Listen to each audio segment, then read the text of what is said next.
Good morning and welcome back po dito sa ating channel. My name is Professor Excel and today excited po ako kasi first time po nating sasagot ng comment. Ito pong comment na to ay galing kay Ma'am Lucille Aclavo or Lucila Clavo. Ang comment niya po is, ito po, hello po. Paano maglagay ng picture sa VLOOKUP? Name, age, birthday, gumagana but kapag picture daw ay ayaw. Sana po ay magawan ng video and thank you po.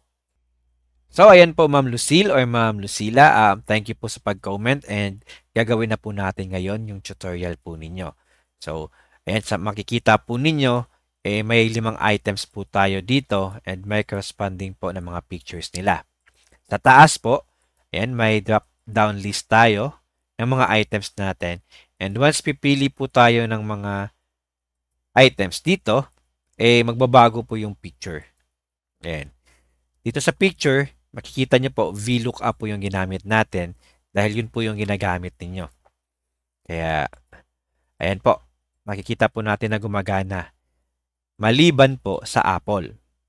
Baka po ito po yung nagamit ninyo kaya po hindi lumalabas yung picture ninyo dito. So, kung mapapansin nyo, lahat po ng items ay gumagana maliban po sa Apple. At yan po ang uusapan natin today kung paano to gagawin ng tama. Ayan, at welcome back ulit dito sa ating tutorial. Ngayon ay i-explain ko kung bakit po lumalabas yung photo o yung picture sa ibang items maliban po dito sa Apple. Ito po ay dahil sa may dalawa pong klase ng pag-i-insert ng picture sa loob po ng ating Excel.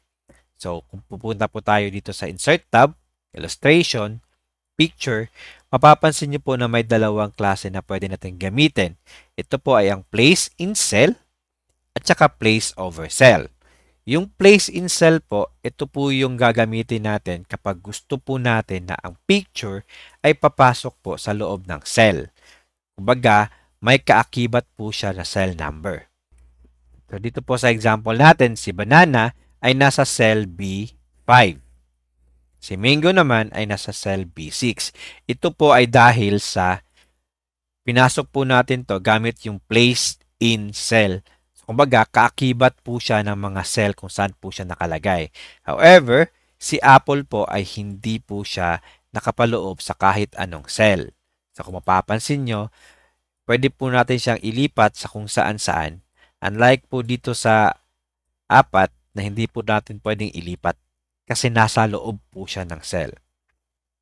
Now, kung makikita nyo, once pinindot po natin si B7, lalabas po dito is picture. Dito, picture din po. So, ibig sabihin is alam niya or nakikita niya na may laman pong picture sa loob ng cell na to. However, dito po kay Apple, wala pong laman na makikita. Kasi po, yung picture is nakalutang po siya. Hindi po siya nakapasok sa cell. Yun po yata yung nagamit ninyo, kaya po hindi nyo magamit sa VLOOKUP. So, ang gagawin nyo po is delete muna natin to. And kukunin po natin yung picture ulit. Punta po kayo ng Insert tab, Illustration, Picture, tapos Place in Cell po yung gagamitin ninyo. After ng Place in Cell, hanapin nyo po kung saan nakalagay yung photo ninyo. Ayan. Now, konting tip lamang po, yung mga pangalan po ng picture ninyo is dapat po is the same sa mga pangalan po ng items ninyo. Ito po ay upang mas mapadali yung paglalagay natin ng picture. Kasi po, once the same po sila, yan, apple, avocado. Once pipiliin po natin to lahat, gamitin nyo lang po yung shift or pwede din pong i-drag nyo and i-insert, sakto na po yung ilalagay niya lahat sa kung ano yung mga pangalan na nandito sa iyo. So, si Apple na po yung nakalagay. Si avocado, photo na po ni avocado yung nakalagay. Mango, yan, mango na po. So on and so forth. So ngayon, since nakapaloob na yung mga pictures sa loob ng cell, gagana na po yung VLOOKUP natin. Yan. So, ganun lamang po, Ma'am Lucille or Ma'am Lucila. Make sure nyo lang po na tama ang pagkakalagay po ng picture ninyo.